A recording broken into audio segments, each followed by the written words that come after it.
Tudo bom, gente? Boa noite. Para mim é um prazer estar aqui. Acho que, Cris, obrigado pelo convite. Prefeito, obrigado pela presença. A minha ideia é compartilhar um pouco, o tema é empreendedorismo de alto impacto, né, e contar um pouco da história do Olist.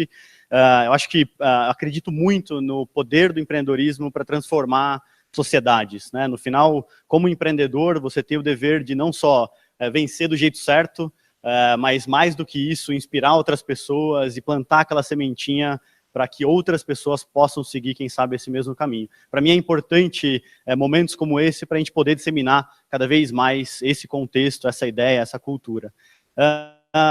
A minha ideia, a minha história começou há bastante tempo atrás, e muita gente quando olha o Olist hoje, o Olist, para quem não conhece, se tornou a maior loja de departamentos dentro dos maiores e-commerce sites de venda online do Brasil. Nós somos a maior loja dentro do Mercado Livre, do Walmart, da Via Varejo, Casas Bahia, Extra, enfim, vários grandes sites, né?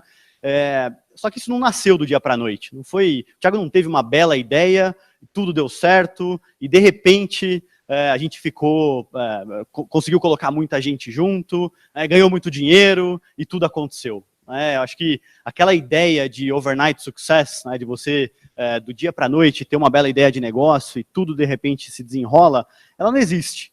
Para mim, eu sempre falo muito isso, a minha história de overnight success, ela já dura mais ou menos 12 anos, e eu tenho absoluta convicção que a gente ainda não arranhou nem 1% da superfície, ainda está longe de alcançar o sucesso. Acho que a visão de longo prazo, ela é muito grande ainda para falar que a gente tem sucesso no que a gente faz.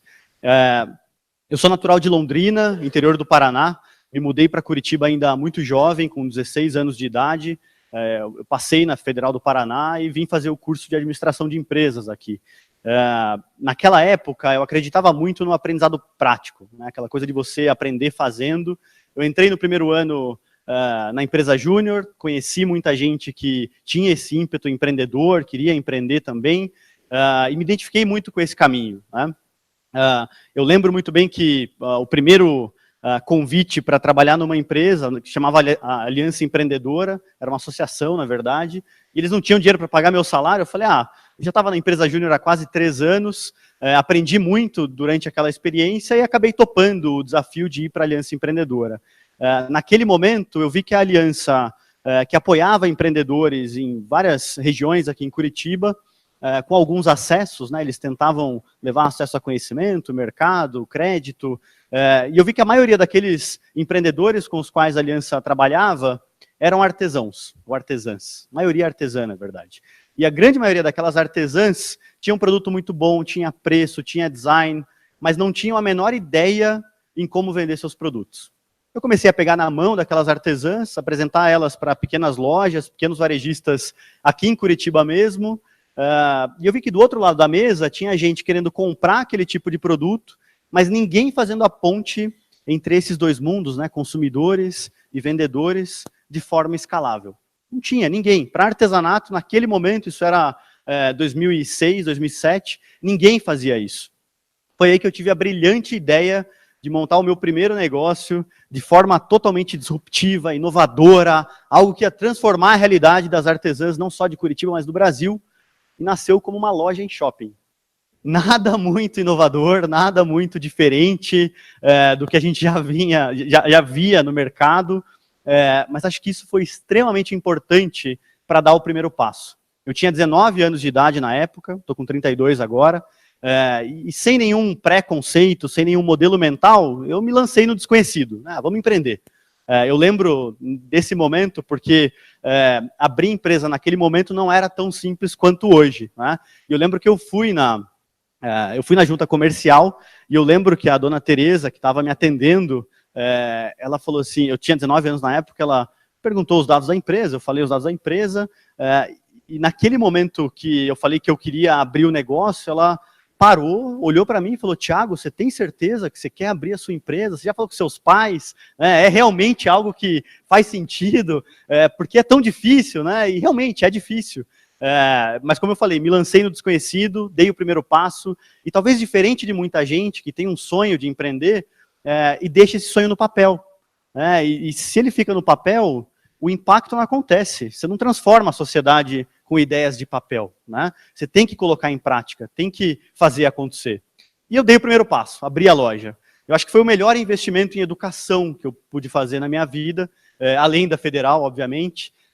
Foi super importante para entender o que não fazer e talvez sentir as dores do que era ser um varejista no mundo físico no Brasil.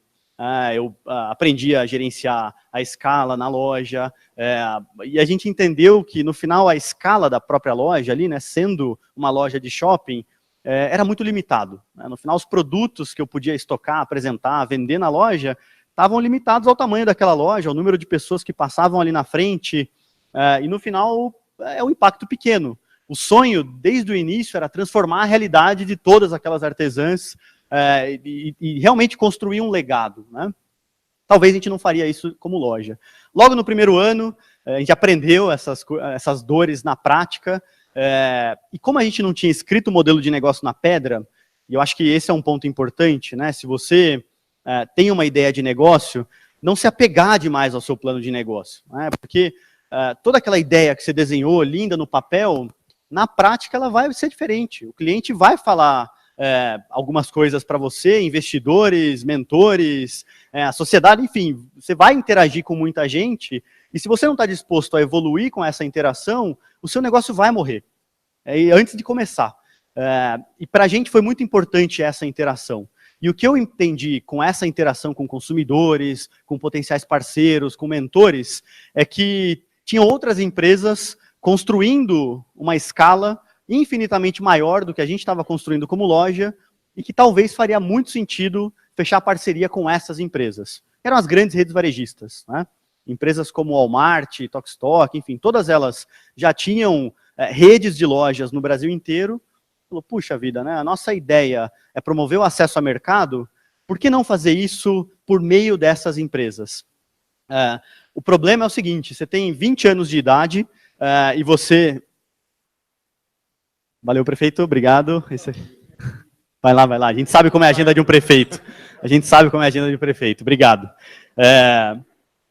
Eu não sei se eu devia ter falado ou não, mas acho que, poxa vida, ter o prefeito aqui para nos ouvir é super bacana, né? Obrigado, Rafael.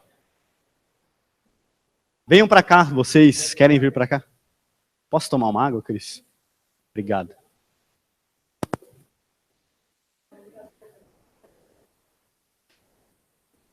Foi um obrigado autêntico, super autêntico. Acho que é importante, né, Cris? É super difícil a gente conseguir esse tipo de presença e força. E eu acho que Curitiba está num momento de mudança muito grande, assim. A gente vê porque eu participo de rodas de conversa com outros empreendedores e outras empresas, e cada vez mais está em voga esse tema da gente disseminar a cultura do empreendedorismo. Então, super bacana a gente conseguir fazer um evento e trazer o prefeito para cá. Bom, como eu estava falando, nós entendemos que tinha um outro modelo de negócio, que era trabalhar com grandes redes varejistas. O problema é, quando você tem 20 anos de idade, como que você... E a gente mirou no Walmart, que era o maior do mundo, né? Então, se é para fechar com alguém, vamos fechar com o maior do mundo. O problema é, quando você tem 20 anos de idade, como que você fecha um acordo comercial com o maior varejista do mundo? O que você faz? Alguma ideia? Manda e-mail, vai no evento... Tenta falar com algum diretor. Eu não tinha LinkedIn na época. Né? Então, assim, como que você chega em alguém numa empresa que está tão distante da sua realidade que parece quase impossível? Né? Eu conheci num evento, por isso que eu acho que eventos são extremamente importantes para disseminar coisas em geral, ideias, né, conexões. E eu conheci um dos... Eu lembro que esse fato foi engraçado porque eu mandei vários e-mails para o sejaumfornecedor@walmart.com e, logicamente, eu nunca recebi nenhum retorno daquilo. Né? Hoje tem outros meios, você entrar no Walmart, o Olish é um deles. Não recebi nenhum retorno, e aí num evento eu acabei conhecendo um dos diretores do Walmart, fiz o pitch rapidinho, né? O pitch é essa apresentação curtinha para você falar o que é o seu negócio e tentar brilhar o olho da outra pessoa. E a ideia era basicamente disseminar, trazer produtos do entorno ali das lojas do Walmart para serem vendidos dentro da rede Walmart. Né? Então, no final, a gente beneficiava o Walmart, que o core business deles era venda, era varejo, e não doar alimento. Né? Então, poxa vida, por que não gerar uma transformação econômica, social, por meio do core business do negócio deles? E, ao mesmo tempo, gerava benefício para as associações, cooperativas, artesãs e para a própria Solidarium, né, que foi o nome da minha primeira empresa. Nós entramos no Walmart, eu lembro que quando eu conheci esse diretor, ele me convidou para uma reunião lá em Porto Alegre, fui para Porto Alegre, reuni um monte de produtos, coloquei um monte de produtos nas malas, coloquei na mesa do diretor, e ao final daquela reunião nós tínhamos 32 produtos aprovados com a rede Walmart. Era mais, eu lembro desse número, porque era mais do que a Tramontina tinha na época, né? E o diretor falou isso para mim. Isso me marcou, eu falei, legal, bacana, mas não tinha a menor ideia do impacto que é você ter 32 produtos com uma rede como o Walmart. Eu lembro que passou um mês, 2 meses, não chegava pedido para a gente. Eu falei, o que está acontecendo? A gente fechou o contrato, assinei o acordo com o Walmart, por que não chega pedido? E aí eu fui na loja, que era o Big da Avenida das Torres, né, aqui. Fui no Big e fui falar com o comprador. E aí ele olhou para mim e falou, Thiago, a gente está louco atrás de você. Vocês não cadastraram o RP de vocês aqui, não se integraram com o Walmart. E eu lembro, assim, que, cara, RP, eu vi isso na faculdade de administração. Não tem seja um fornecedor do Walmart for Dummies, assim, pra você comprar lá na Saraiva, na Livraria Curitiba, e aprender a ser um fornecedor do Walmart, né? Mas a gente aprendeu na prática. Eu lembro que o primeiro pedido foram 1.600 peças dos 32 itens, nós fizemos a entrega depois de quase 40 dias, e aí depois a gente aprendeu com isso, né, aquela coisa de aprender na prática, a gente aprendeu errando, obviamente. Eu lembro que eu pegava o carro da minha, então, namorada, depois virou esposa, ia nas cooperativas, associações, pegava os produtos, colocava no porta-mala, emitia a nota fiscal na mão, porque afinal a gente não tinha RP, fazia a entrega, dava a volta, colocava o produto na gôndola, e ainda tentava vender para o consumidor. Então, acho que para quem quer empreender, não adianta você ficar na sua sala, né, tendo lá uma brilhante ideia e achando que do dia para a noite o consumidor vai entrar, vai comprar, o cliente vai comprar, o seu público ali vai se encantar com a sua brilhante ideia e você vai ter sucesso. Se você não tirar o popô da cadeira e ir no seu cliente, conversar, perguntar, questionar, tá disposto a tomar não na cara, né, você não vai evoluir. E para a gente ficou muito claro que essa evolução, acho que ela veio com o tempo, né, a maturidade ela veio com o tempo, porque no primeiro ano, o acordo com a Walmart, a gente expandiu de 1 loja para 3 lojas em 3 meses, depois 56 lojas, depois nós entramos na Tokstok, Lojas Renner, e toda aquela ideia de mirar no maior do mundo acabou meio que dando certo, assim, né? E por 4 anos, basicamente, a gente construiu acordos comerciais com grandes varejistas.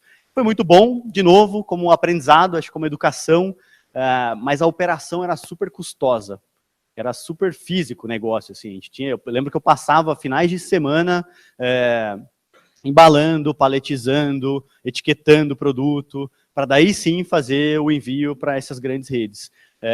E era muito difícil de escalar.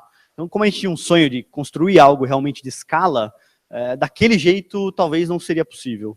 Naquele momento eu acabei conhecendo alguns programas que apoiam empreendedores, um deles chamava The Unreasonable Institute, que é basicamente o Instituto do Sem Noção.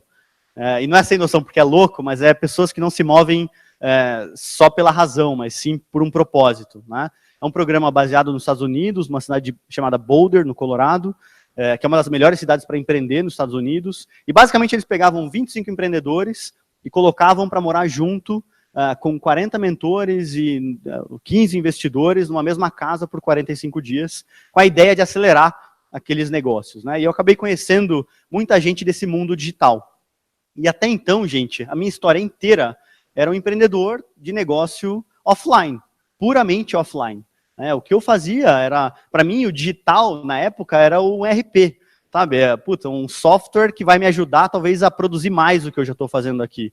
Mas não como alavanca de transformação, como core business do negócio, né? Você ser uma empresa efetivamente digital, e usar o digital, a tecnologia, como alavanca de crescimento, de expansão, para não atingir só dezenas, centenas de pessoas, mas milhões de pessoas, né? E aí me brilhou o olho. Nesse programa de aceleração, me brilhou o olho para o mundo digital, e ficou claro que a gente tinha que trazer toda aquela experiência do mundo offline para o mundo online, e montar o nosso próprio marketplace. Para quem não sabe o que é marketplace, é basicamente o Mercado Livre, né? É uma plataforma que você tem 2 lados, alguém que entra para vender, e alguém que entra para comprar. Não tinha ninguém fazendo isso para um público de artesãos ou artesãs. A gente falou, putz, vamos montar o Mercado Livre do artesanato, né? Foi aí que nasceu a Solidarium como marketplace. Eu lembro que no primeiro dia que ela entrou no ar, no primeiro mês, a gente teve uma demanda 3, 4 vezes maior do que toda a história que a gente tinha tido até então. Então, assim, ficou claro que talvez o caminho era aquele. Talvez o digital seria a forma da gente ganhar a tão sonhada escala, né? Construir um negócio realmente de impacto. E aí eu acho que tem um outro aprendizado grande, né? Quando você é um empreendedor do mundo offline e passa a ser um empreendedor do mundo online, que você tem acho que um aprendizado que você não tem. A gente tinha um aprendizado, um conhecimento grande de varejo, de artesanato, mas zero de tecnologia. Eu não sabia fazer uma query num banco de dados, por exemplo, né, que é fazer uma busca numa base de informação. Não tinha ideia do que era isso, não sabia o que eram linguagens de programação e como conectar as coisas, assim, não tinha ideia disso. Né? Então, o que você faz? Vai aprender. Eu fui ler, entender, conversar com muita gente que já tinha feito aquilo, para tentar entender um pouquinho que mundo era aquele. Né? E eu aprendi muito com isso. E aí foi bem interessante, porque quando a gente montou o nosso próprio marketplace, ele cresceu bastante, a gente chegou a ter 1 milhão de visitantes mensais, 300 mil produtos, 15 mil lojistas do Brasil inteiro. Chegou numa escala que é interessante, mas é interessante se você ver por métrica de vaidade. Ter 1 milhão de visitantes mensais no seu site não significa nada. Se isso não converte, não gera faturamento, venda, renda, o resultado efetivo lá no bottom line da companhia, cara, de nada adianta, o negócio é um sonho só, né? E eu me questionava muito dessa forma. E aí ficou muito claro que esse modelo, de novo, e aí, gente, assim, a gente está falando de quase 10 anos de história.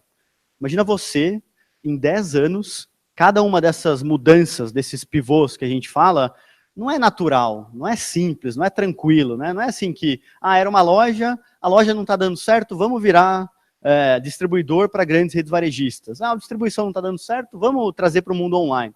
É doloroso o negócio, né? Você está quase quebrando, você precisa mudar, você tem gente que depende de você, você tem folha de pagamento, você tem uma história com clientes, tem pessoas que acreditam em você. Então a mudança ela nunca é simples, né? Você precisa de coragem para poder mudar e, de novo, se lançar no desconhecido, né? Porque a cada mudança dessa não é algo óbvio, né?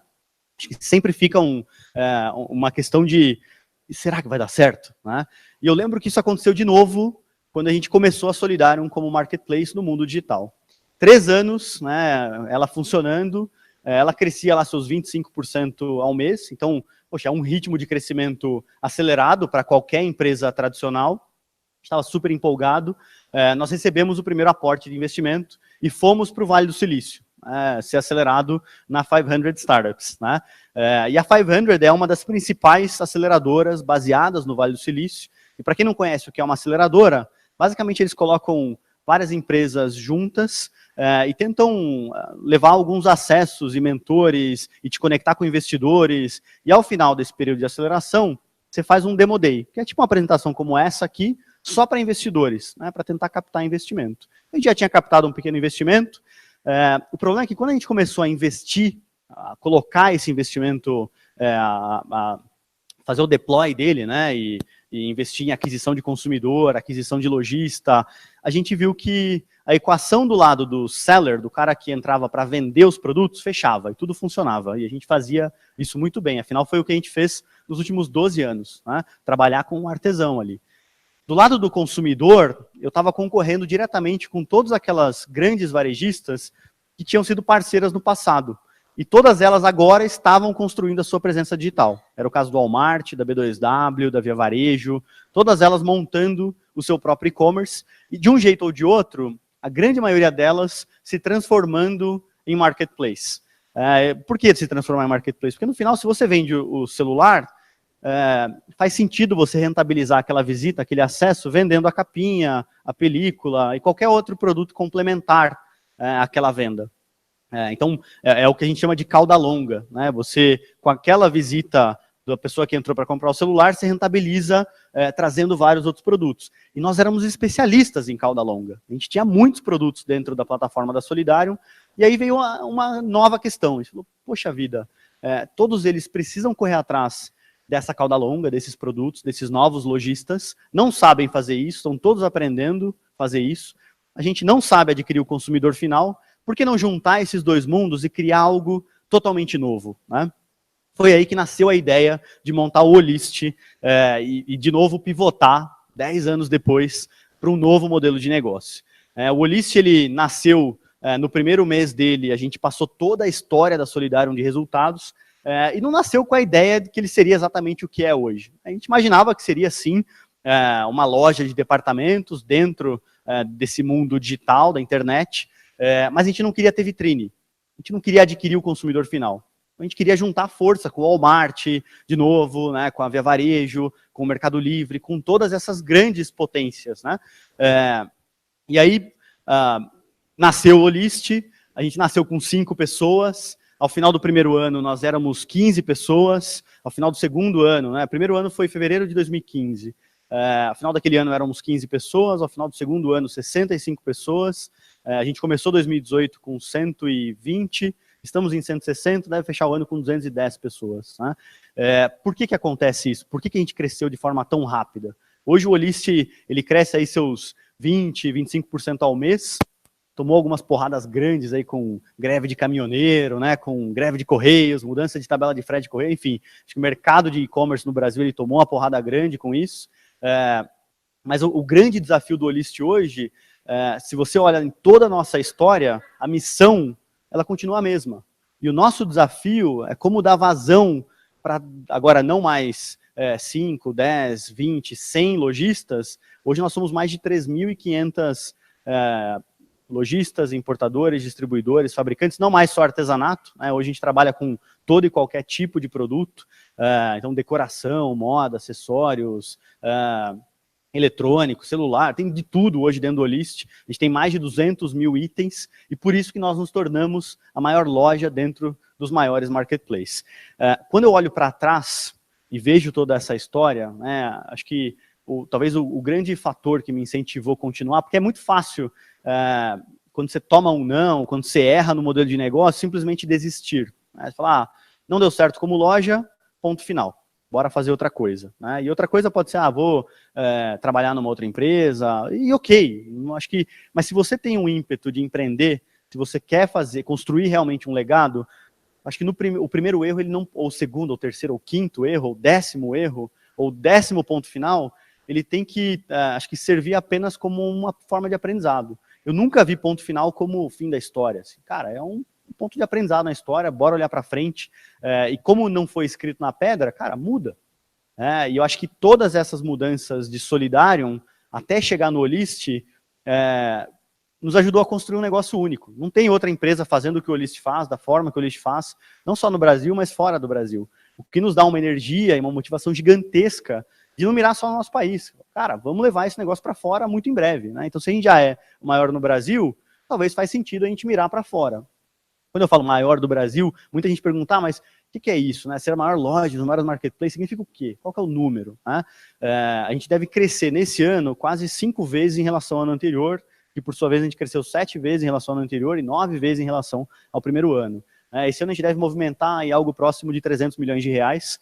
Então, assim, não é uma empresa gigantesca, mas eu acho que já causa algum impacto. Né? Assim, já são 3.500 lojas que hoje dependem do Olist. Né? Assim, tem muita gente que fechou a portinha ali para basicamente empreender dentro do Olist. Então, acho que mais do que qualquer coisa, a responsabilidade de hoje ela é muito maior. Né? Porque agora a gente tem 160 pessoas, tem gente do Olist aqui também, né? 160 pessoas, e daqui a pouco 200, daqui a pouco 500. Né?